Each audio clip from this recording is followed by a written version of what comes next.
The captain grabbed her bag and threw it onto the carpet like it was trash. Not gently. Not by accident. It hit the floor with a dull thud that echoed through the cabin, and for a split second, the entire aircraft seemed to stop breathing. What do you do when the man in command tells you, in front of everyone, that you do not belong here? The camera would open tight on her face. Avery Collins, 34 years old. No makeup meant to impress. A grey hoodie, worn soft at the seams. Black sneakers with creases that told a quiet story of long walks and longer nights. Her hair pulled back, careless, efficient. Not defensive, not apologetic. Her eyes lifted slowly to meet his. Captain Daniel Harper stood over her, tall, rigid, immaculate. 52, silver at the temples, uniform pressed so sharply it looked armored. His jaw was tight, nostrils flaring as if the air itself offended him. He had flown private jets longer than some people had been alive, and he carried that history like a badge and a weapon. "Get out of that seat," he snapped, his voice cut through the cabin, loud enough to draw eyes from every direction. "This is a $75 million aircraft, not a shelter. You don't belong here." A murmur rippled through first class. Champagne glasses paused mid-air. Someone inhaled sharply. Someone else looked away. Avery did not move. The rain streaked the windows outside, blurring the lights of the private terminal at Teterboro Airport into long white scars.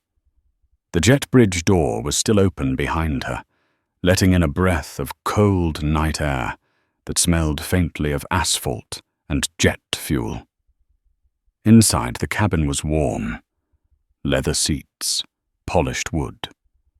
Lavender towels folded with surgical precision. Luxury that demanded obedience. She looked down at her boarding pass, still pinched between her fingers, then back up at him. Her voice, when she spoke, was calm, almost gentle. "I suggest you check the manifest again, Captain." The word captain made something in his face twist. He laughed. A short, sharp sound. Dismissive. Cruel. "I don't need to check anything to know who belongs on my plane." My plane. The possessiveness came naturally to him. He had spent decades protecting spaces like this from people he decided did not fit. He believed in standards, in appearances, in the silent rules that kept the world orderly, clean, predictable. Behind him, Sarah Bennett, the senior flight attendant, froze near the galley. 46. 15 years in private aviation. She had seen conflict before, but this felt different. Her fingers tightened around a crystal flute as she watched the captain's shoulders square, watched the way his body angled toward Avery, claiming space. "Captain," Sarah said carefully, her voice low. "The manifest only lists 2 passengers tonight, Miss Thornton and her assistant." "Exactly," Daniel snapped without turning. "Which means this woman is not supposed to be sitting in the principal's seat." He pointed down the aisle. "Crew seating is in the back. You're blocking boarding." Avery felt the weight of every eye on her now. She could sense the judgments forming, the quick calculations people made when they thought no one was looking. Hoodie, sneakers, canvas tote bag instead of leather luggage, ride-share drop-off instead of black car service. She did not flinch. The camera would pull back slightly, showing the space around her. The seat she occupied was the forward-facing club seat, always reserved for whoever paid the bill. The place of power. She sat in it easily, like she had done it 100 times before. Like she had every right. Daniel leaned closer, lowering his voice, making it sharper. I don't know how you got past security, but you are trespassing on private property. Get up now, or I will call airport police and have you removed. That word. Removed. It hung in the air, heavy with threat. Avery's jaw tightened just a fraction. Something flickered behind her eyes. Not fear, calculation. Before she could respond, the sound of high heels cut through the cabin. Fast, confident, entitled. Oh my God, this weather is disgusting. Emily Thornton swept in like she owned the place. 27. Blonde hair perfect despite the rain. A tailored trench coat draped open to reveal a designer dress that cost more than most people's rent. Oversized sunglasses still on, even at night. Her assistant struggled behind her with 3 matching suitcases, knuckles white, breath shallow. Emily stopped short when she saw Avery in the seat. For a moment, she just stared. Then she slowly lowered her sunglasses. "Captain," she said, her voice smooth but cold. "Why is there a person in my seat?" The shift in Daniel was immediate. It was like watching a switch flip. "Miss Thornton, welcome aboard." His posture softened, his tone dipped into practiced politeness. "My sincerest apologies. We were just dealing with a minor security issue." He glanced at Avery, his eyes hard again. This individual was just leaving. Emily's gaze traveled over Avery with open disdain. Hoodie, shoes, bag. Did she touch anything? I don't want to sit there if it's been contaminated. Sarah swallowed. I can sanitize the seat immediately. Please do, Emily said, already pulling out her phone. I need a drink. This whole thing is giving me a headache. Avery finally stood. The movement was slow, deliberate. When she rose, it became clear she was taller than she looked sitting down. She smoothed the front of her hoodie, picked up her tote bag from the floor where it had been thrown, and met Daniel's eyes. I'll move, she said quietly. Satisfaction flickered across his face. He had won. Order restored. Good, he said. Smart choice. As she walked past the symbols of wealth lining the cabin, the camera would track her from behind. Past the mahogany table, past the soft lighting designed to flatter the powerful.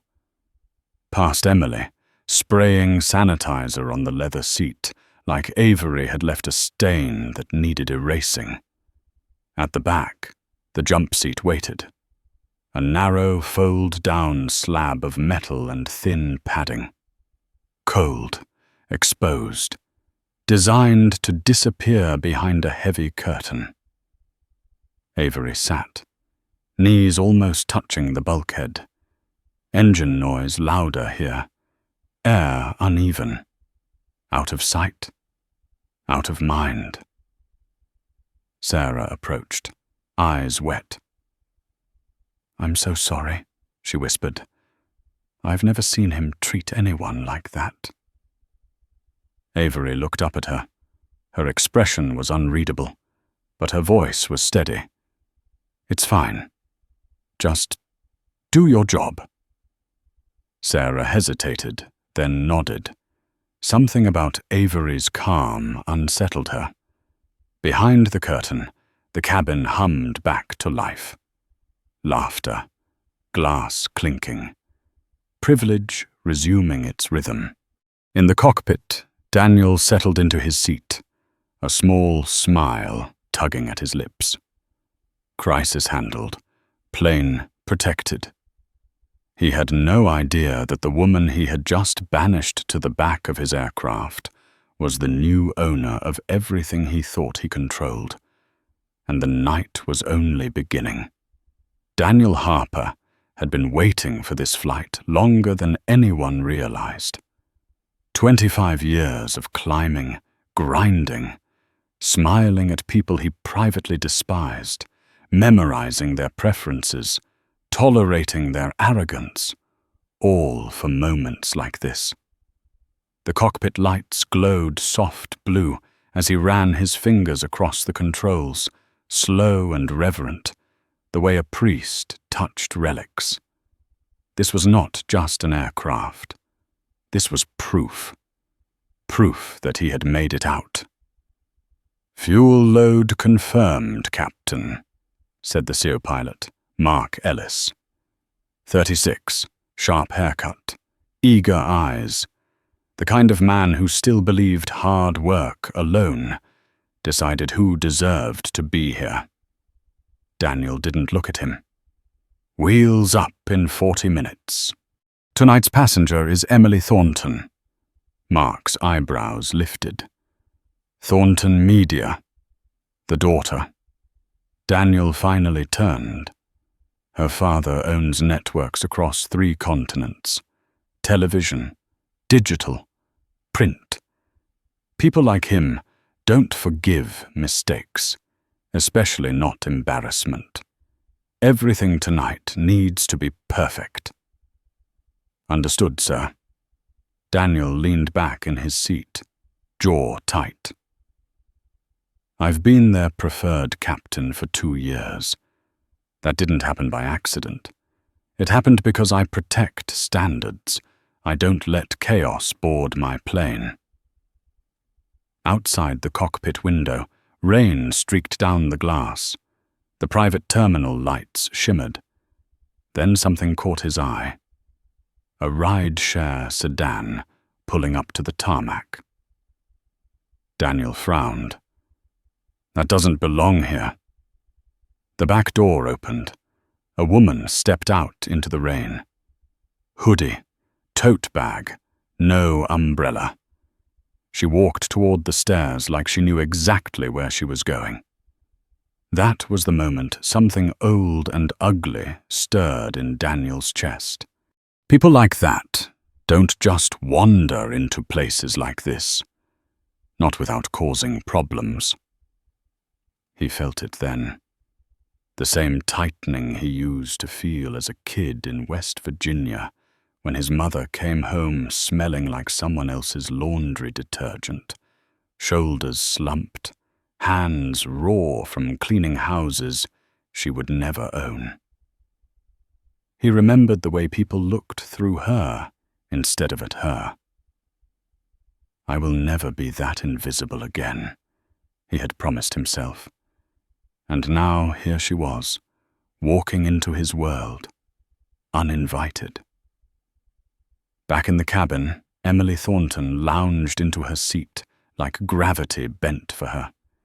She scrolled her phone while Sarah poured champagne with steady hands. Emily barely glanced at her. Sarah noticed everything. The way Emily's assistant flinched every time Emily sighed. The way Emily's eyes hardened when she saw Avery being moved to the back. Sarah had learned to read people quickly in this job, and what she saw made her stomach knot. Emily leaned toward Daniel as he passed through the cabin earlier, her voice low. "I don't know who that woman was, but please make sure she doesn't ruin my night." Daniel had nodded. Of course. Now, behind the curtain, Avery sat on the jump seat, hands folded loosely in her lap. The metal beneath her was cold. The vibration of the engines thrummed through her bones. She could hear laughter from the main cabin, glass clinking, music humming softly. She closed her eyes for a moment. This was always the part that hurt the most. Not the insults, not the assumptions, the casual way people decided who you were worth being based on a glance. She thought of the dozens of times she had walked into rooms like this, wearing something deliberately plain. Airports, boardrooms, restaurants. She had learned early that wealth was loud, but power was quiet. And people who thought they were powerful revealed themselves very quickly when they believed no one important was watching. Behind the curtain, Sarah hesitated before speaking again. "Do you want some water?" Avery opened her eyes and looked up. Sarah's face was tight, conflicted, like she was standing at the edge of a line she had crossed before and paid for. Avery offered a small nod. "Thank you." Sarah handed her the glass carefully, like it mattered. Their fingers brushed. Sarah flinched, waiting for something. Anger, accusation, anything. Avery simply said, "I appreciate it." Sarah swallowed. "I'm sorry." Avery studied her for a second. "I know." The engines powered up. In the cockpit, Mark glanced at Daniel. "Everything okay, Captain?" "Fine." Daniel's voice was clipped. "Just some confused woman who slipped past security. I put her where she won't cause problems." Mark nodded, but his eyes flicked toward the cabin door. Something about this felt off. He had seen entitled passengers before. He had seen unruly ones. But this woman had not argued, had not raised her voice. That unsettled him more than any tantrum would have. Back in first class, Emily lifted her phone and angled it casually. She framed the cabin just enough to catch the edge of the curtain in the background. A private joke for her followers. Look at the chaos some people bring with them, even in first class. Her assistant glanced at the screen. "Maybe don't post that." Emily rolled her eyes. "Relax. No one cares about people like her." The words slid easily off her tongue. Practiced, inherited. The aircraft began to taxi. The cabin lights dimmed slightly. The sense of movement pressed into everyone's bodies. Behind the curtain, Avery reached into her tote bag and felt the smooth edge of the device inside. Not yet. Not until everything was documented. Timing mattered. In the cockpit, Daniel felt a familiar swell of satisfaction as the plane rolled forward. He had handled the situation, protected his aircraft, maintained order. That was his job. That was who he was. What he did not feel, not yet, was the faint unease creeping in. The subtle sense that he had misread something fundamental. That the quiet woman in the hoodie had not looked defeated when she stood up. She had looked resolved. As the aircraft lifted off the runway, Emily raised her glass. To a smooth flight. Daniel smiled thinly as the wheels left the ground. Yes, a smooth flight. Behind the curtain, Avery felt the lift, the pressure change, the moment where gravity loosened its grip. She took a slow breath, steadying herself. 6 hours. That was all it would take. 6 hours, and every assumption in this aircraft would be tested. The engines roared louder as the jet climbed into the night, slicing through clouds heavy with rain. Somewhere between ascent and altitude, between arrogance and consequence, The balance of power shifted, unnoticed, inevitable. And no one in the main cabin felt it coming. The cabin settled into its cruising rhythm, the kind of false calm that made people believe nothing important could happen at 45,000 feet. The lights dimmed to a warm amber glow. The engine smoothed into a steady hum. For the passengers in first class, this was the part where time softened, where rules bent, where the world below shrank into something abstract and irrelevant. Emily Thornton kicked off her heels and curled her legs beneath her. Champagne glass balanced loosely in one hand. She laughed too loudly at something on her phone, the sound sharp and careless. Her assistant sat across from her, shoulders tight, eyes flicking nervously toward the cockpit door every time Emily spoke above a certain volume. Sarah moved through the cabin with practiced efficiency, her smile precise, her posture calm. But inside, she felt off balance. She kept glancing toward the curtain that hid the jump seat, measuring time in small looks she hoped no one noticed. She had learned long ago how to disappear when needed, how to survive on aircraft where moods shifted quickly and authority was absolute. Still, something about tonight scraped against her conscience. She stopped near the galley, fingers tightening around a tray. She told herself she was overthinking it. She always did that. It was safer to assume this was just another ugly moment she would bury and forget. In the cockpit, Daniel Harper adjusted his headset and scanned the instruments. Everything was green. Perfect. He leaned back, exhaling slowly. The tension from boarding had burned off, replaced by the familiar satisfaction of control. He liked this part. The aircraft responding to him. The knowledge that dozens of lives moved because he allowed it. Mark glanced over at him. You handled that situation pretty decisively back there. Daniel's mouth twitched. That's the job. You let one person bend the rules. Suddenly everyone thinks they can. Mark hesitated. She didn't really cause a scene, though. Daniel turned to him, eyes sharp. That's because I stopped it before it could become one. You'll learn. The worst problems are the quiet ones. They make people uncomfortable without doing anything overtly wrong. Those are the ones you shut down fast. Mark nodded, though his discomfort deepened.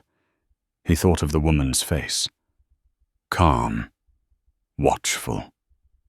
He had expected anger, embarrassment, fear. He hadn't seen any of that. What he had seen reminded him uncomfortably of his grandmother's expression whenever someone underestimated her. Patient, alert, waiting. Behind the curtain, Avery sat still, listening. She catalogued everything, the tone of voices, the timing of service, the subtle shift in how the crew moved now that the cabin had declared itself safe again. This was the real test, not how people behaved when they thought they were being watched, but how they behaved once they believed the threat was removed. She took a sip of water and let her gaze drift across the stainless steel wall in front of her. Her reflection stared back faintly, distorted by vibration. She looked exactly how she intended to. Unremarkable. Easy to dismiss. Her phone vibrated once in her pocket. A silent alert. She did not check it yet. In first class, Emily leaned towards Sarah as she returned with a fresh bottle. Can you make it faster next time? This isn't a commercial flight.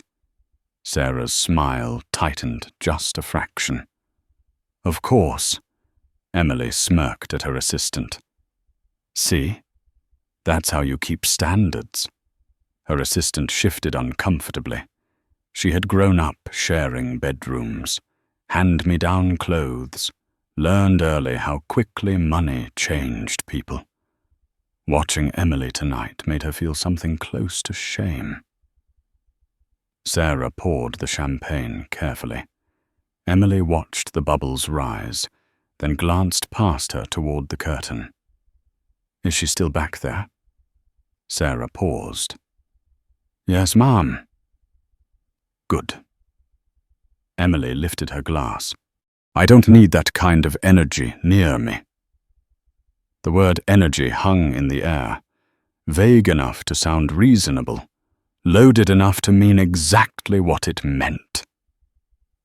Sarah turned away, jaw clenched. She had heard that word used too many times to excuse too much cruelty.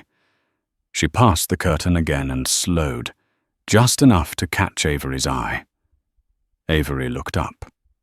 For a moment, neither spoke. You okay? Sarah asked quietly.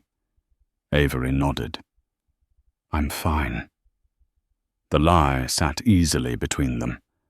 Sarah recognized it immediately. She used it herself all the time. If you need anything, let me know. Avery's lips curved slightly. I will. Sarah hesitated, then moved on, heart pounding harder than it should have. In the cockpit, Daniel checked the clock. London was still hours away. He reached for the satellite phone log, scanning idly. No messages. No issues. Good. He did not notice the faint alert light flicker and die. Behind him, Mark stared out the window into the darkness. You ever think about how strange this is? He said suddenly. Being this high up, everyone trusting us without really knowing who we are. Daniel snorted softly. People don't want to know. They want to believe. Belief makes things simpler. Mark glanced at him. And if the belief is wrong, then reality corrects it eventually. Daniel's tone was final. Behind the curtain, Avery finally pulled the device from her bag. It was slimmer than most phones, matte black, seamless. She unlocked it with a touch, her expression unreadable as lines of encrypted text scrolled past. Asset 909 Sierra Alpha, status active, personnel present. She typed slowly, deliberately. Log behavioral incident, timestamp, cabin crew and command involved. She paused, thumb hovering. This was the moment she always weighed carefully. The line between observation and intervention. Between letting people reveal themselves and stopping harm before it spread. Her phone vibrated again. A message this time, short, direct. Ready when you are. She exhaled through her nose. Not yet. In first class, Emily reclined her seat and closed her eyes, already bored.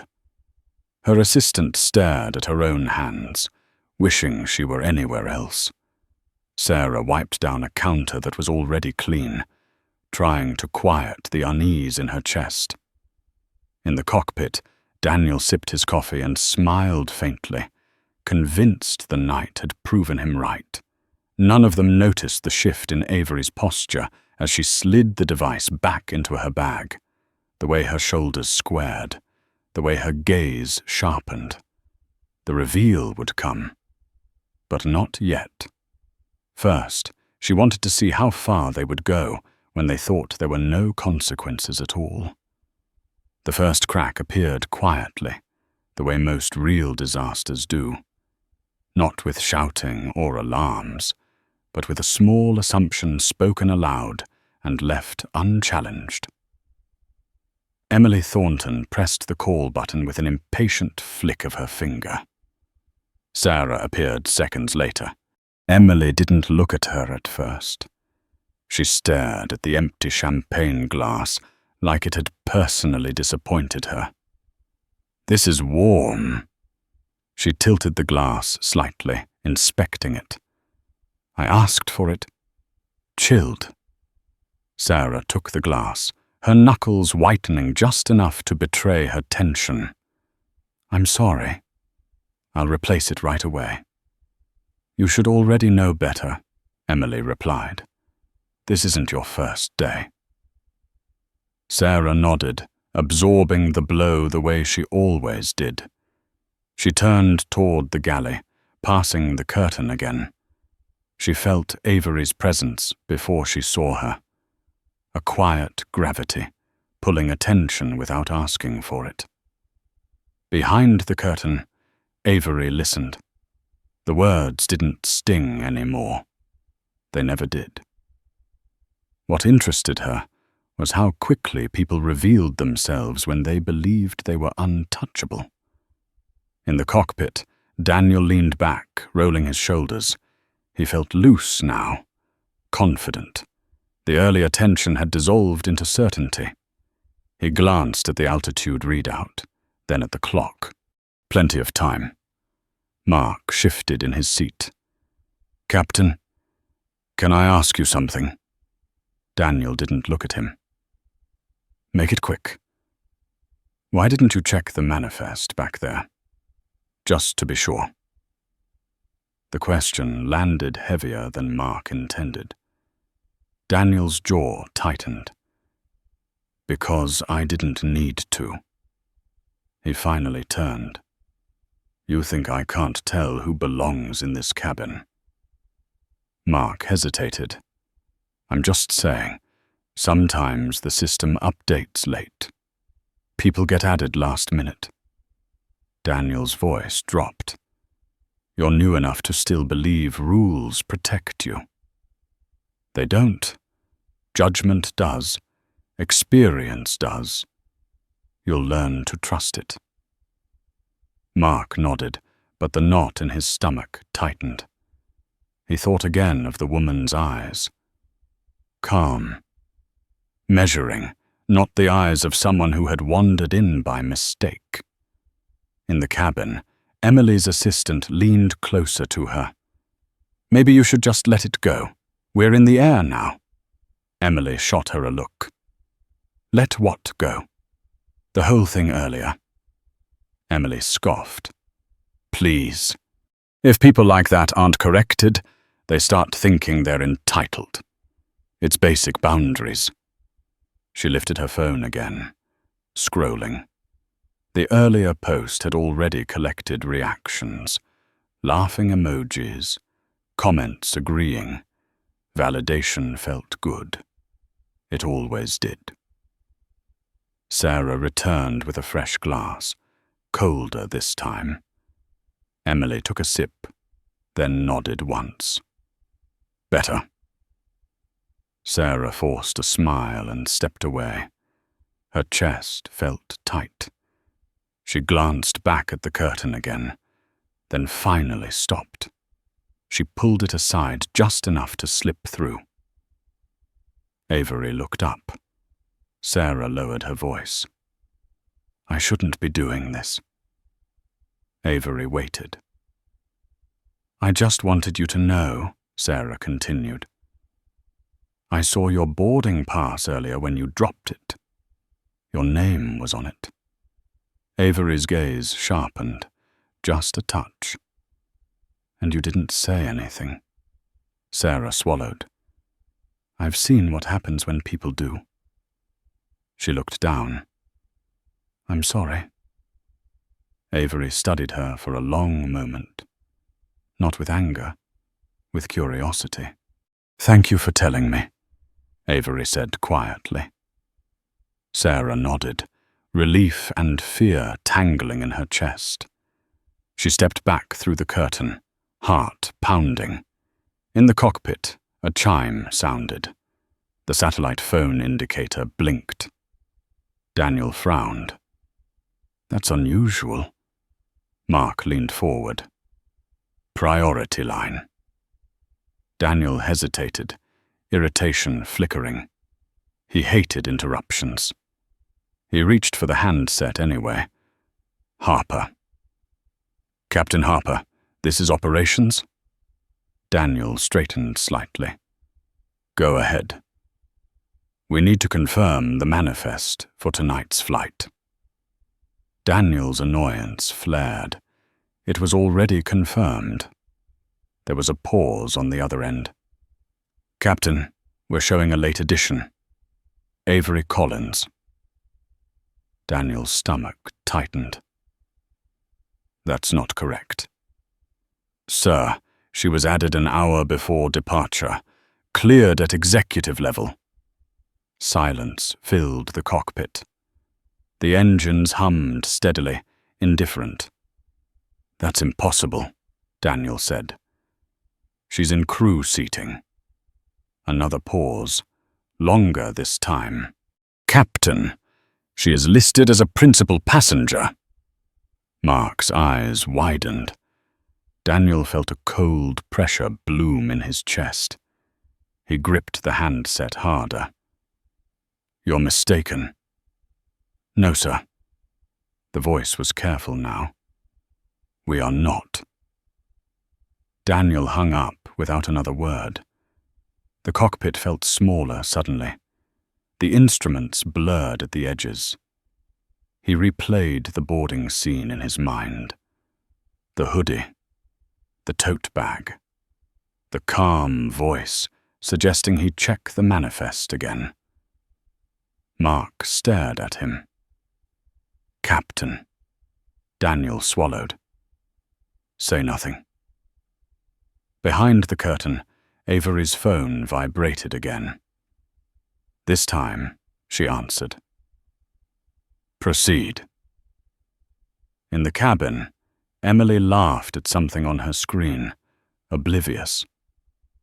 Sarah stood near the galley, unease crawling up her spine. In the cockpit, Daniel sat rigid, staring straight ahead. The certainty he had wrapped himself in all night began to crack. Just a little. Enough to let something through. Fear. He looked back toward the cabin door, toward the curtain separating him from the woman he had dismissed without a second thought. The altitude held steady. The engines roared on, and the balance of power shifted, finally, irreversibly. Daniel Harper did not move for several seconds after the call ended. He sat frozen in the captain's seat, hands resting on the armrests, fingers slowly tightening until his knuckles lost their color. The cockpit felt louder now. Every vibration of the aircraft pressed against his skull. He replayed the words again and again. Late edition. Executive level. Principal passenger. That didn't make sense. It couldn't. He had built his entire authority on knowing. Knowing who mattered. Knowing who didn't. Knowing the difference at a glance. Mark broke the silence carefully. Captain, should we verify again? Daniel snapped his head toward him. No. The word came out too sharp. Too fast. Mark leaned back instinctively, chastened. Daniel forced himself to breathe evenly. He stared straight ahead at the artificial horizon, willing the shaking in his chest to stop. Someone made a mistake, Daniel said, more to himself than to Mark. That happens. Mark hesitated. Sir, operations sounded certain. Daniel ignored that. He reached up and adjusted his headset, a pointless gesture meant to reassert control. He had spent decades correcting other people's mistakes. This would be no different. Behind the curtain, Avery Collins felt the shift long before she heard anything. The air had changed, not physically, but socially. A subtle tightening, like the moment just before a storm breaks. Her phone vibrated softly in her palm. Operations confirmed. She typed a short response. Initiate review. Then she slipped the device back into her bag and leaned her head lightly against the bulkhead. Her reflection trembled faintly in the metal. Calm. Measured. She had learned patience the hard way. In the main cabin, Emily Thornton stretched, bored now that the novelty of the flight had worn off. She glanced toward the cockpit door. "Everything good up there, Captain?" Daniel's voice came over the intercom, tight but controlled. "Yes, ma'am. Everything is under control." The words tasted bitter.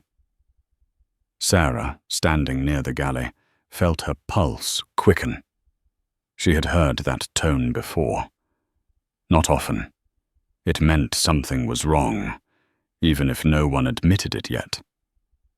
She glanced toward the curtain again, then toward the cockpit door, weighing a choice she knew could cost her. She didn't move. Mark leaned closer to Daniel. "Sir, if she is listed as a principal passenger, protocol." Daniel cut him off. "Protocol doesn't account for context." Mark swallowed. "Context or assumptions." Daniel's jaw clenched. "You want to fly this aircraft someday, Mark. Then learn this. Authority is about decisiveness. Doubt spreads faster than turbulence." Mark fell silent, but the look on his face changed. Not defiant. Disappointed. Daniel felt it and hated him for it. The satellite phone rang again. Daniel flinched before he could stop himself. He stared at the blinking light like it was a threat. The engines hummed on, indifferent to the unraveling happening in the cockpit. Mark said nothing this time. He didn't have to. Daniel picked up the handset. "Harper. Captain Harper, this is Thomas Reed, Director of Flight Operations." The name landed like a blow. Reed never called unless something was already on fire. Daniel straightened. "Go ahead." There was no small talk, no preamble. "Captain, the passenger you moved to the jump seat is Avery Collins." Daniel closed his eyes briefly. "I know the name." "Do you?" Reed's voice was steady, but there was something under it now. Tension, caution, respect. "Avery Collins is the majority stakeholder who finalized the acquisition of Stratosphere Aviation 3 days ago. She is the owner of this aircraft." The words detonated slowly, one after another. Daniel felt his breath leave him. His mouth opened, but no sound came out. The cockpit lights blurred. "That's not possible." Reed continued, each word precise. "She boarded deliberately without announcing herself." "She does that sometimes." The memory slammed back all at once. The bag hitting the floor, his own voice loud and sharp. "Get out of that seat! Not a shelter! You don't belong here!" Daniel's stomach lurched. "According to her biometric report," Reed went on, "she logged a formal behavioral incident 10 minutes ago. That triggered an automatic review." Mark stared at Daniel, eyes wide now. "Owner." The word echoed in his head. Daniel found his voice at last, thin and cracked.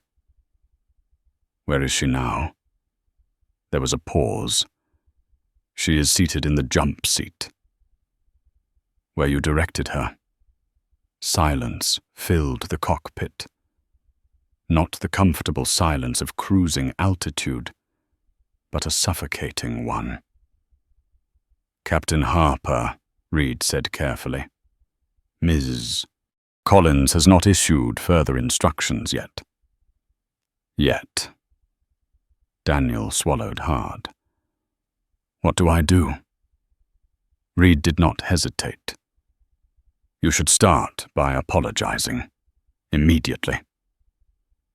The line went dead. Daniel lowered the handset slowly. His hands were shaking now. He pressed them against his thighs, trying to stop it. His heart pounded so loudly he could hear it in his ears. Mark spoke quietly. "Sir." Daniel didn't look at him. "I know."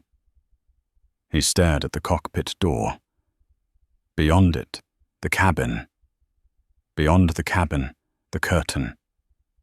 Behind that curtain, the woman he had dismissed as disposable sat exactly where he had put her. He had thrown her bag on the floor. He had threatened her with removal. He had used his authority not to protect safety, but to enforce his own insecurity. Daniel felt something crack inside him. Not just fear of losing his job, something deeper, the shattering of a belief he had built his life on. In the cabin, Emily laughed again, unaware. Her assistant watched her now with a new expression, something like distance. Sarah felt it too. The shift, the way the plane itself seemed to hold its breath. She glanced toward the cockpit door, then toward the curtain, then finally made her decision. She pulled the curtain aside and stepped into the narrow space. Avery looked up. "They know," Sarah said quietly. Avery nodded once. "I figured." Sarah hesitated, then added, "I'm sorry. For all of it." Avery studied her face. The fear, the sincerity, the cost of speaking up. "Thank you." Sarah's eyes filled, but she blinked it back. "What's going to happen?" Avery didn't answer right away. She looked past Sarah, toward the cabin, the cockpit, the entire system wrapped around them. "That depends. On what? On whether he understands what he actually did." Sarah stepped back, heart racing. In the cockpit, Daniel unbuckled his harness. The click sounded too loud. Mark watched him stand, his movements stiff, deliberate. "I have the controls," Mark said automatically. Daniel nodded. "You have the aircraft."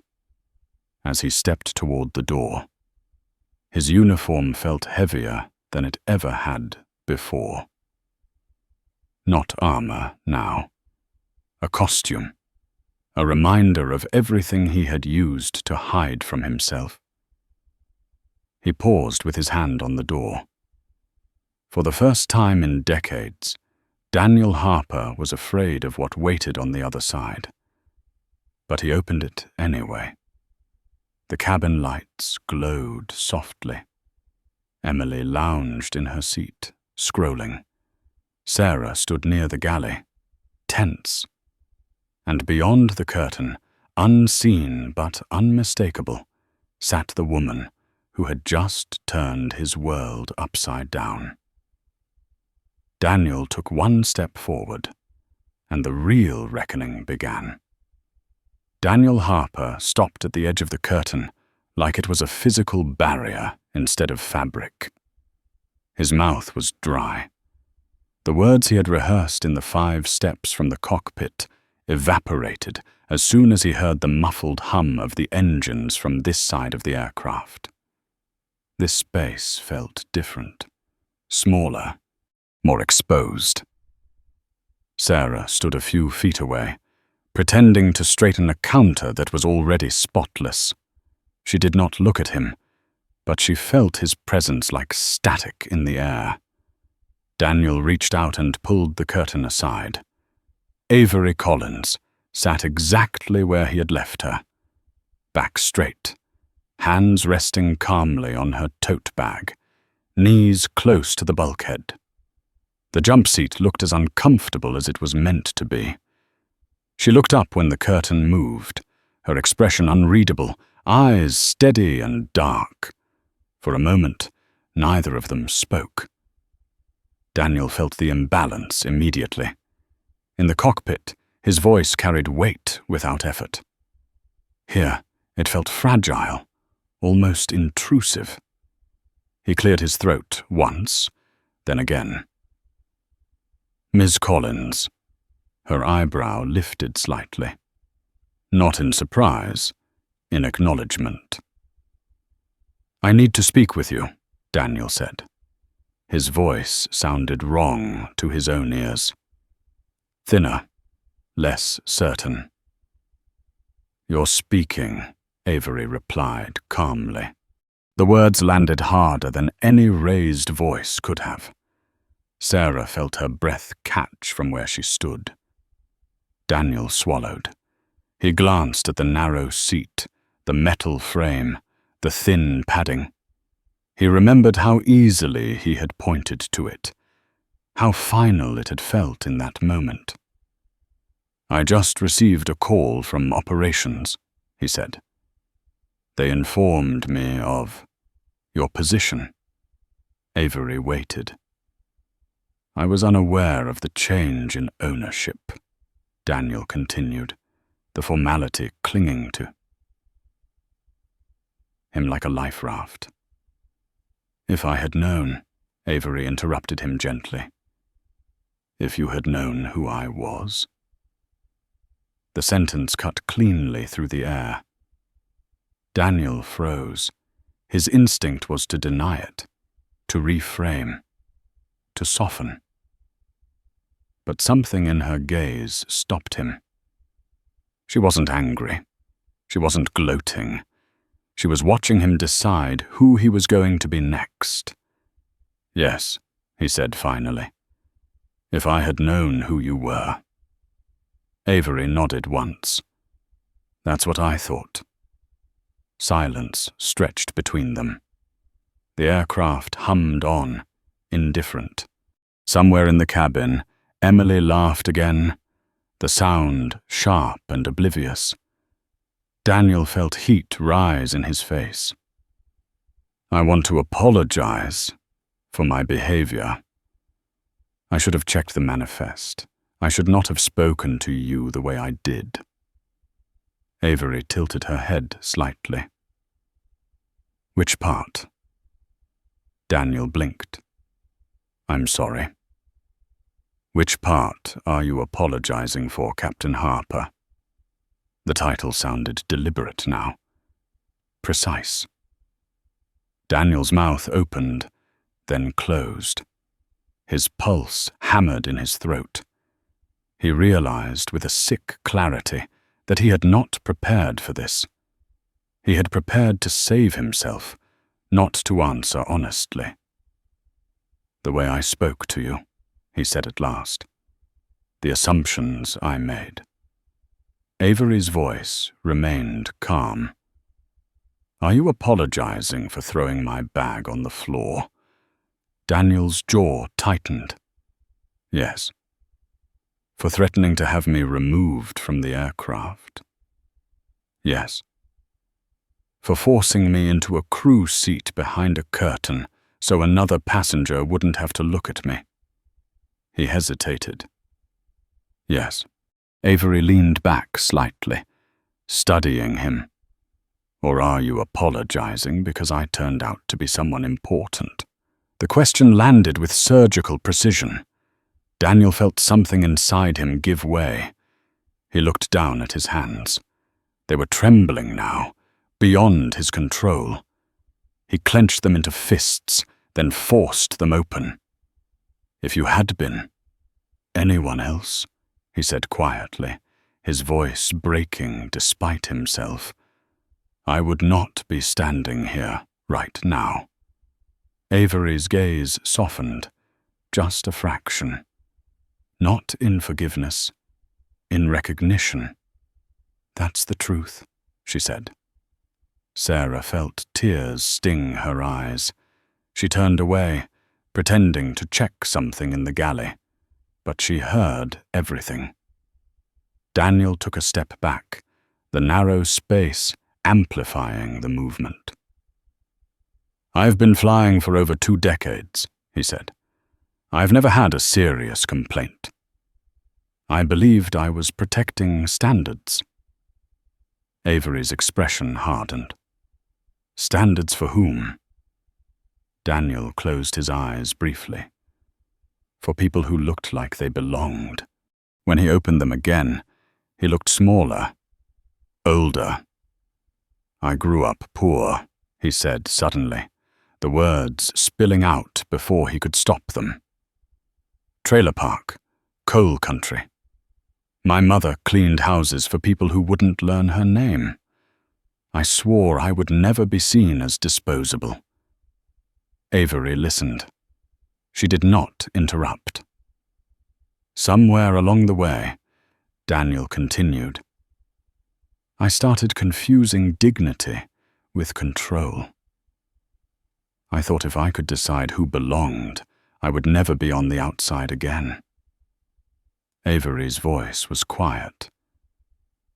So when you saw me, I saw everything I was afraid of, Daniel admitted, and I punished you for it. The admission hung heavy between them. Behind them, the cabin noise shifted. Emily's laughter stopped abruptly, replaced by an irritated sigh. Sarah heard her assistant whisper something urgently. The plane was still moving forward, still on course, but the social gravity had shifted completely. Avery stood. The jump seat creaked softly as she rose. Even here, even now, she filled the space in a way Daniel had not anticipated. Not through volume or threat, but through certainty. Do you know what the hardest part of this was, Captain Harper? She asked. Daniel shook his head. It wasn't the insults. I've heard worse. It wasn't being moved. I've been moved before. It was watching how easy it was for you, how quickly you decided my value based on what you saw. Daniel looked at her, shame flooding his expression. Sarah stepped forward despite herself. Miss Collins, I should have said something sooner. Avery turned to her. You offered me water. You told me my name was on the manifest. You treated me like a person when it would have been safer not to. You did enough. Sarah's eyes filled, but she nodded. Avery turned back to Daniel. I'm not interested in destroying you, Captain Harper. Daniel's breath hitched. I'm interested in understanding whether you are capable of seeing what you did without the threat of consequences forcing you to care. Daniel met her gaze. I see it now. Do you? Yes. His voice was steady now. I see that if you had not been who you are, I would have slept just fine tonight. Avery studied him for a long moment. The engines hummed. The aircraft pressed on through the dark. Finally, she said, return to the cockpit. Finish the flight. Daniel blinked. That's it. For now. He hesitated. Does that mean... It means I haven't decided yet. The words were not cruel. They were honest. Daniel nodded slowly. Thank you. Avery's eyes narrowed slightly. "Don't thank me. Use the time." He stepped back, the weight of the moment pressing into his spine. As he turned, he caught a glimpse of Emily Thornton watching from her seat, confusion and irritation etched across her face. She had no idea yet. Not really. Daniel paused at the curtain. He looked back at Avery one last time. "I am truly sorry," he said. "Not because of who you are, because of who I was." Avery held his gaze. "We'll see." Daniel pulled the curtain closed and walked back toward the cockpit, his steps heavier, slower, but more deliberate than before. Behind the curtain, Avery sat back down, the jump seat cold beneath her once more. She reached into her bag and checked her phone. Messages were waiting, files compiling, patterns emerging. She typed a single response. "Continue." The night was far from over. The curtain fell back into place with a soft whisper, but nothing about the cabin returned to normal. The air felt denser now, like everyone was breathing through an unspoken truth they could no longer ignore. Daniel Harper walked back to the cockpit on legs that felt unfamiliar, heavier than before. The uniform that had once made him feel untouchable now pressed against his shoulders like a reminder of every choice he had made to earn it. He closed the cockpit door behind him and leaned forward, resting his hands on the back of the captain's chair for a moment longer than necessary. Mark Ellis looked at him carefully. "Captain." Daniel exhaled. "I have the aircraft." Mark nodded and slid his hands back into position. Daniel lowered himself into the seat, buckled in, and stared straight ahead. The instruments were unchanged. Altitude steady. Heading true. The world outside the cockpit was exactly as it had been minutes ago. He wasn't. Neither of them spoke for a while. The silence stretched. Not awkward, but loaded. Finally, Mark said quietly, "Is she who they said she was?" Daniel swallowed. "Yeah." Mark absorbed that, eyes flicking briefly toward the cabin door. "And you put her in the jump seat?" Daniel closed his eyes for a second. "Yes." Another pause. Mark chose his next words carefully. "What happens now?" Daniel shook his head. "I don't know." That's the worst part. Behind the cockpit door, the cabin moved in subtle, uneasy patterns. Sarah noticed it immediately. Emily Thornton sat more rigidly now, her phone forgotten in her hand. Her assistant leaned in, whispering urgently, eyes darting toward the galley. "What is going on?" Emily hissed. "Why did the captain look like that?" Her assistant shook her head. "I don't know, but something's wrong." Emily frowned. She didn't like being left out of information. Control was her currency, and she felt it slipping. She pressed the call button again. Sarah appeared, composed on the surface, nerves buzzing underneath. "Yes, Miss Thornton." Emily leaned forward. "I want to know why the captain disappeared to the back of the plane. Is there a problem?" Sarah held her gaze. "The captain is handling a situation." Emily's eyes narrowed. "What situation?" Sarah chose her words carefully. "A matter of protocol." Emily scoffed. "Protocol. She glanced toward the curtain. Does this have something to do with her? Sarah did not answer immediately. She thought of Avery's calm, of Daniel's shaken face, of the countless times she had watched people be quietly diminished and told herself it wasn't her place. This time, she said, I think it does. Emily stared at her. You think? Sarah met her eyes. Yes. Emily leaned back, irritation flaring. Well, make sure it's resolved quickly. I don't fly to London to sit in drama. Sarah inclined her head and stepped away, heart pounding. She walked straight to the galley, then past it, pulling the curtain aside once more. Avery looked up. Sarah lowered her voice. She's starting to notice. Avery nodded. She would. What happens when she finds out? Avery considered the question. That depends on how she handles being told no for the first time. Sarah hesitated. Are you going to say something to her? Avery's expression was thoughtful.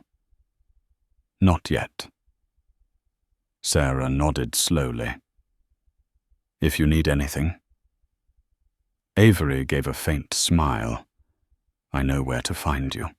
Sarah stepped back into the cabin, feeling like she had crossed an invisible line she could never uncross. In the cockpit, Daniel stared at the stars outside the windshield. He had spent his life navigating by instruments, trusting numbers over instincts, procedures over feelings, and yet the most dangerous miscalculation he had ever made hadn't been technical. It had been human. Mark broke the silence again. My grandmother used to tell me something. Daniel glanced at him. She said the scariest thing about power isn't when people abuse it. It's when they don't realize they have it. Daniel winced. That's a dangerous kind of ignorance. Mark nodded. You had power tonight. You used it. Daniel's voice was quiet. And now I'm paying attention to what it cost.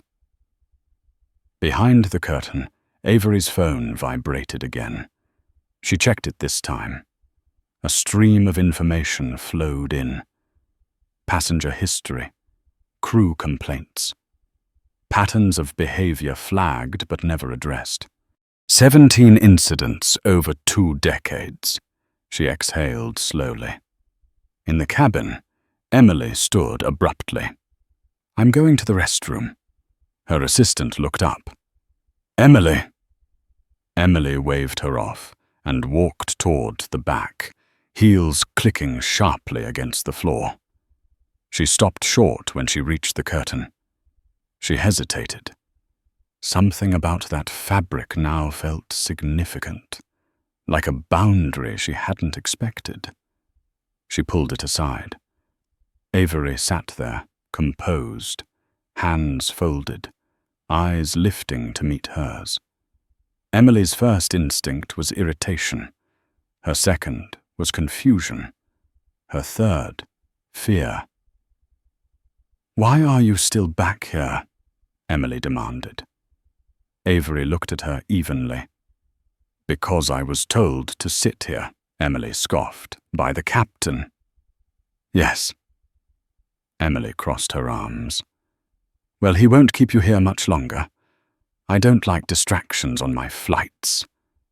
Avery studied her. You seem very certain of that. Emily bristled.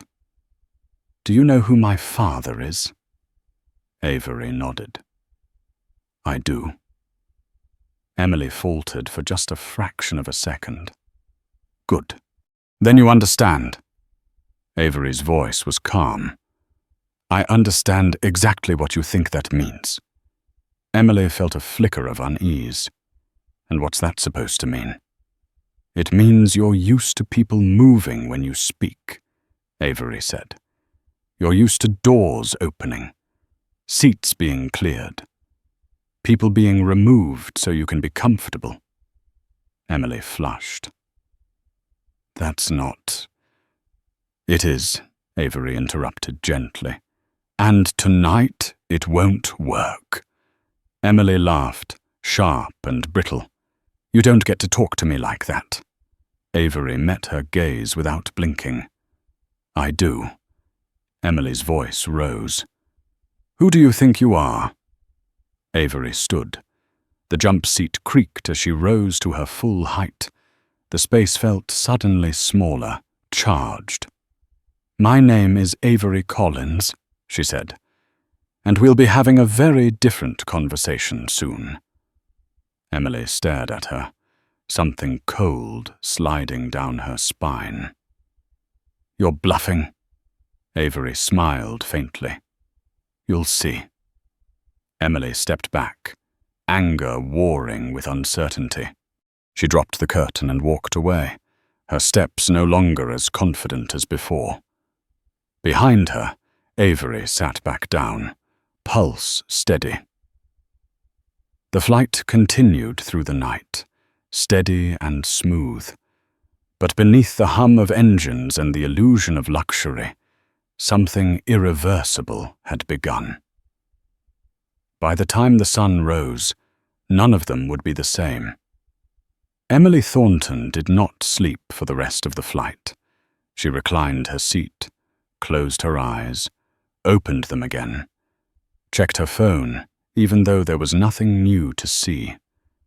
The confidence that usually wrapped around her like a shield had developed a hairline crack, and once she noticed it, she couldn't stop feeling it spread.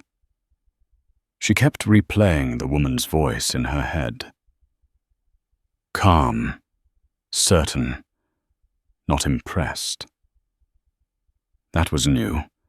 People were always impressed by Emily Thornton, or afraid of her last name, or eager to please her. This woman had been none of those things. In the cockpit, Daniel Harper watched the clock tick forward with an unfamiliar weight in his chest. Every minute felt borrowed. He flew the aircraft with the same precision he always had, but his mind was elsewhere, replaying scenes he wished he could rewind.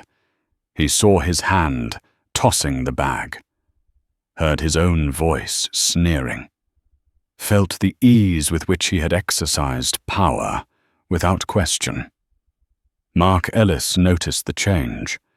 Daniel's posture was different, less rigid, more contained, like a man bracing for impact rather than commanding space. Captain, Mark said quietly, we'll be starting descent in about 90 minutes. Daniel nodded. Understood. Mark hesitated. Sir, whatever happens when we land. Daniel cut him off gently this time. I know. He looked through the windshield at the faint light beginning to edge the horizon. Dawn would come whether he was ready or not. Behind the curtain, Avery Collins sat with her phone in her hand, reading the compiled report that had finished assembling moments earlier. Names, dates, patterns, complaints dismissed. Passengers quietly moved, downgraded, removed. Always the same justification. Maintaining standards. Protecting the brand. She closed the file and locked the screen. This was bigger than one flight. Bigger than one captain. Bigger even than Emily Thornton and her inherited cruelty. This was about a system that rewarded judgment and punished empathy, and how easily it could hide behind polished language. Sarah approached quietly, her steps careful. Miss Collins. Avery looked up. Yes. We're beginning descent soon. Avery nodded. Thank you. Sarah hesitated, then added, "Whatever happens, I want you to know I'm glad you were on this flight." Avery studied her face. Tired. Kind. Braver than she realized. "Thank you, Sarah." Sarah exhaled, something loosening in her chest, and returned to her duties. In the main cabin, Emily finally stood again, restless. She paced a few steps, then stopped, staring at her reflection in the glossy wood paneling. She looked flawless. Perfect hair, perfect clothes, perfect life. And yet she felt unsettled, like the ground beneath her was no longer solid. Her assistant cleared her throat. "Emily, maybe you should sit." Emily snapped at her. "Don't tell me what to do." The assistant flinched, then straightened. "I'm just saying, something is happening and you don't know what it is." Emily's laugh was hollow. "What could possibly happen to me?" Her assistant met her eyes. "You don't know that woman." Emily's jaw tightened. "Neither do you." The cabin lights shifted subtly as the plane began its descent. Seatbelt signs chimed softly. In the cockpit, the satellite phone rang again. Daniel froze for half a second before answering. "Harper." "Captain Harper, operations again. Miss Collins has issued further instructions." Daniel's heart pounded. "Go ahead." "She's requested that the curtain between the galley and main cabin be removed for the remainder of the flight." Daniel blinked. "Removed?" "Yes, sir. She does not want any physical barriers between herself and the crew." Daniel understood immediately.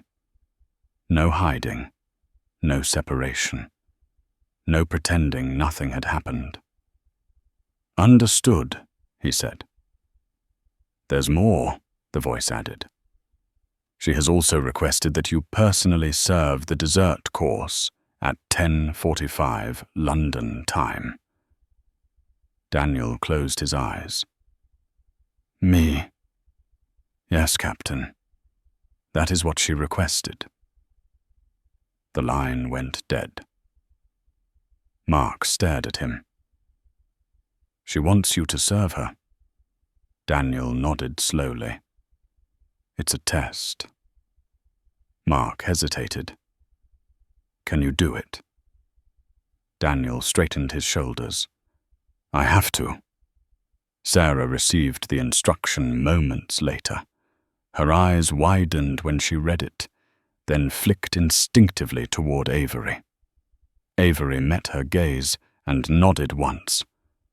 Sarah moved quickly, unhooking the curtain. The fabric slid away, exposing the jump seat to the cabin for the first time. Conversations paused. Emily's head snapped up. "What is that?" Emily demanded. Sarah kept her voice steady. "The curtain is being removed per passenger request." Emily stared at Avery now, really looked at her, sitting in plain sight. "Who are you?" Avery met her gaze calmly. "Someone who doesn't need to hide." Emily's throat tightened. "This is ridiculous." Avery said nothing. In the galley, Sarah prepared the dessert carefully. Chocolate soufflé, light, precise. The kind of dish that collapsed if mishandled. She adjusted the presentation twice, then a third time. "It has to be perfect," she murmured.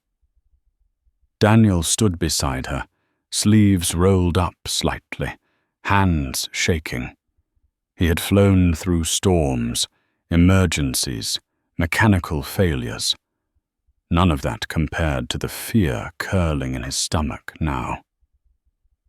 "Captain," Sarah said softly, "are you ready?"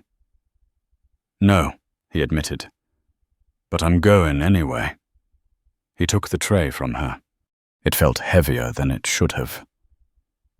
The cabin watched as Daniel Harper, captain of the aircraft, walked out from the cockpit, carrying a dessert tray. Conversations died. Emily's mouth fell open. He stopped in front of Avery. "Miss Collins," he said, his voice steady but subdued. "Your dessert." He set the tray down carefully. Avery looked at the souffle, then up at him. "Thank you, Captain Harper. Is there anything else I can get for you?" Avery considered him. "Yes." Daniel waited. "Sit down."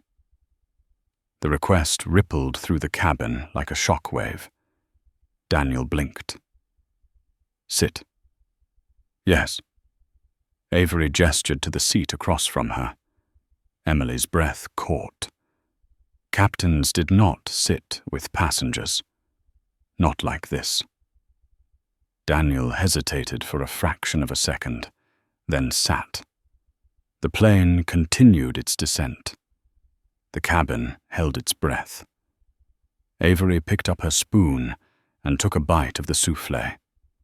She chewed slowly, thoughtfully. "It's good," she said. "Compliment Sarah."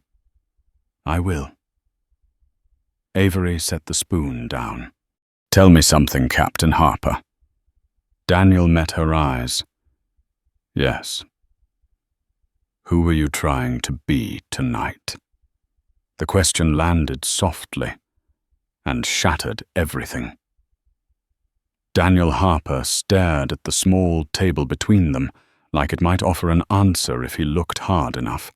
The question echoed in his head, stripping away rehearsed apologies and professional language, leaving only the raw truth beneath. Who were you trying to be tonight? He had never been asked that before. Not by a passenger, not by a superior, not by himself. "I think I was trying to be someone who belonged," he said finally. His voice was low, almost lost beneath the engine hum. Someone who couldn't be questioned. Avery watched him closely. Not with sympathy, with precision. Belong where? Daniel let out a slow breath. Here, in this world, in rooms like this. He glanced around the cabin, the leather, the glass, the quiet power. I spent my whole life trying to escape where I came from. Somewhere along the way, I decided the only way to stay was to guard the gate. Emily Thornton sat frozen a few rows away, every word landing like a blow. She had never heard a man like Daniel Harper speak this way, exposed, uncertain. She felt something shift inside her chest that she did not recognize and did not like. Avery leaned back slightly. "And when you saw me," Daniel swallowed, "I saw a threat. Not to the flight, to the story I tell myself about who deserves to be here." Silence stretched between them. Not awkward, heavy. Behind them, Sarah stood near the galley, hands clasped tightly, afraid to move, afraid to miss a single word. Mark watched from the cockpit doorway, his respect for his captain tangled now with something more complicated. Avery spoke again. "Do you know what would have happened if I hadn't been who I am?" Daniel nodded once. "You would have finished the flight in that seat. No apology, no second thought. And tomorrow," Avery said calmly, "I would have been a story you told in the lounge. A warning. A joke." Daniel closed his eyes. "Yes," Emily's face burned. She saw herself clearly now, holding up her phone, laughing, validating cruelty, because it was easy and familiar. She shifted in her seat, shame creeping in despite every instinct to reject it. Avery turned her head slightly, her voice carrying just enough to reach Emily without looking at her. "And you?" Emily stiffened. "What were you trying to be tonight?" Emily opened her mouth, ready with a retort, a defense, a name to drop. None of it came. Her throat felt tight. She hated that this woman had done nothing to her, and yet stripped her bare without touching her. "I don't know," Emily said finally, her voice brittle. "Better than someone." Avery nodded. "That's usually the answer." The aircraft began its final descent. The lights dimmed further. Outside, the first grey hints of morning crept along the horizon. Daniel straightened in his seat. "What happens now?" Avery looked at him. "That depends on what you do next. Not tonight. Tomorrow. Next month. When no one is watching." Daniel met her gaze. "I will change." Avery's expression did not soften. People always say that when they're afraid. The question is whether you remember this feeling when the fear is gone. She stood, smooth and unhurried, reclaiming the space without force. "Return to the cockpit, Captain Harper. Land the aircraft." Daniel rose as well. He hesitated, then said, "Thank you for not ending me when you could have." Avery looked at him steadily. "Don't confuse restraint with mercy. This isn't over." He nodded, understanding that this was not a reprieve. It was a responsibility. As Daniel walked back toward the cockpit, he passed Emily. She looked up at him, eyes wide, uncertain. For the first time. He saw her not as a client to be protected, but as another person hiding behind power she hadn't earned. He did not speak to her. He didn't need to. In the cockpit, Mark watched him take his seat. "You okay?" "No," Daniel said. "But I will be." They guided the aircraft down together, the runway lights rising to meet them. The landing was smooth, controlled, professional. The kind of landing Daniel had made thousands of times. But nothing else about this morning would be routine.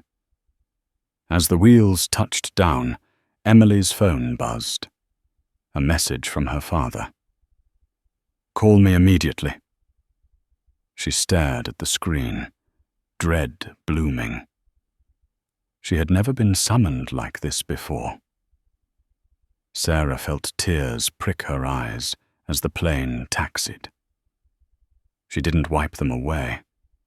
For the first time in years, she felt like something she had witnessed mattered. Avery remained seated, looking out the window as the ground crew approached.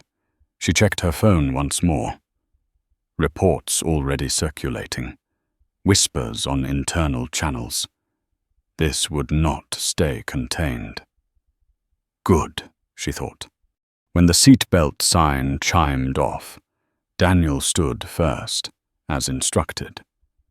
He took a deep breath, squared his shoulders, and prepared to face what waited beyond the door. Cameras. Questions. Consequences. Avery rose behind him, unhurried. Emily stayed seated, frozen, her world collapsing in silence. As the door opened and the cool morning air rushed in, Daniel paused at the top of the stairs. He looked back once, meeting Avery's gaze. "I won't forget this," he said. Avery nodded.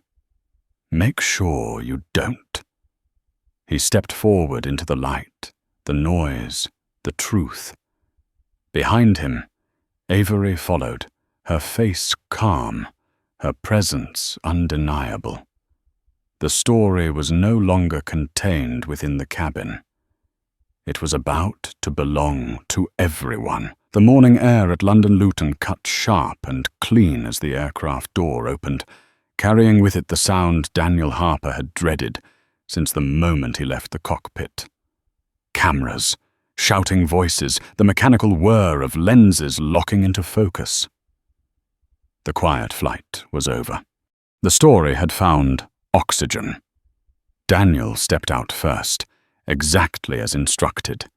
His shoes hit the metal steps, one after another, each step heavy, deliberate. He kept his eyes forward. He did not raise a hand. He did not smile. The uniform that once made him feel invincible now felt like a confession stitched into fabric. "Captain Harper," a voice shouted. "Is it true you removed a passenger from first class? Captain Harper, did you threaten her with security? Captain Harper, are you a racist?" Daniel stopped halfway down the stairs. The shouting swelled, surprised. He turned slowly and faced the cameras. "Yes," he said. The single word fell into the noise like a stone into water. The shouting faltered. "Yes," he continued, his voice steady now. "Last night I judged a woman by how she looked. I threw her bag on the floor. I told her she did not belong. I abused my authority because I believed it was mine to use." The cameras flashed harder. That woman was Avery Collins, the owner of the company I work for. But that is not why I am apologizing. I am apologizing because even if she had been no one, even if she had been exactly who I assumed she was, my behavior would still have been wrong. He paused, breathing through the moment. I spent my life trying to escape being invisible. Somewhere along the way, I made other people invisible instead. That ends with me. Today. He stepped aside. Behind him, Avery Collins appeared at the top of the stairs. No rush. No performance. She descended with the same calm she had carried onto the plane hours earlier. Hoodie replaced now by a simple coat. No entourage, no shield. The noise surged again, louder, sharper, hungry. Avery reached the bottom and raised one hand. The gesture was small, controlled. The effect immediate. The shouting softened, then stilled. "Good morning," she said. "Last night I boarded my own aircraft, dressed like someone many people assume does not belong in places of power. I did that on purpose." The cameras leaned in. I wanted to see how my employees treated a passenger they did not think mattered. What I saw was disturbing, but it was also honest. Captain Harper did not act alone. He acted within a culture that rewarded judgment and called it standards. She looked briefly toward Daniel, then back to the cameras. He apologized. Publicly. Fully. That matters. But apologies are not the end. They are the beginning. A reporter shouted, "Are you firing him?" Avery shook her head. "Number," Firing him would let the system pretend the problem was gone. Instead, he will help dismantle it. He will lead mandatory training across this company. He will tell this story himself, not to shame him, but to make sure it never happens again. Another voice cut in. "What about the other passenger?" Avery turned slightly. Emily Thornton exited the aircraft slowly, alone. No sunglasses, no phone in hand. Her assistant had already slipped away. Emily reached the bottom of the stairs and stopped. She looked smaller now, younger, exposed. "I treated someone like she was less than human," Emily said before anyone could ask.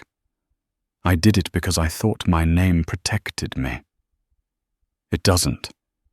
I was cruel. I was wrong. I own that." The silence was heavy, almost respectful. Avery nodded once. The crowd buzzed again, but the tone had changed. This was no longer a spectacle. It was something harder to digest. Inside the terminal, Sarah Bennett stood with her hands clasped, watching everything on a screen. Tears streamed freely down her face. She did not wipe them away. For the first time in years, she felt seen. Mark Ellis stood nearby, silent, absorbing the weight of the moment. He thought of his grandmother. He thought of the quiet courage it took to survive in systems not built for you. Daniel was escorted inside, not away, but forward. He felt stripped and steady at the same time. This was not the end of his career. It was the end of pretending. Later that morning, Avery sat alone in a quiet room, coffee untouched beside her. Messages poured in, media requests, board updates, internal reports. She read them calmly, responding only when necessary. She thought of the jump seat, the curtain, the ease with which people had decided who deserved comfort and who deserved humiliation. She thought of how many times this had happened without consequence. That was why she had boarded that plane the way she had. Not for revenge, for truth. Daniel would spend years undoing what he had helped normalize. Emily would spend years unlearning what had been handed to her without effort. Sarah would walk onto her next flight, knowing her dignity did not depend on silence. And somewhere, someone watching this story would recognize a moment of themselves in it. A look they had given, a word they had used, a judgment they had made too quickly. Power was never about who you could remove from a room. It was about who you chose to protect when no one forced you to care. If this story stayed with you, let it do more than pass through. Like the video, if you believe dignity should never depend on appearance.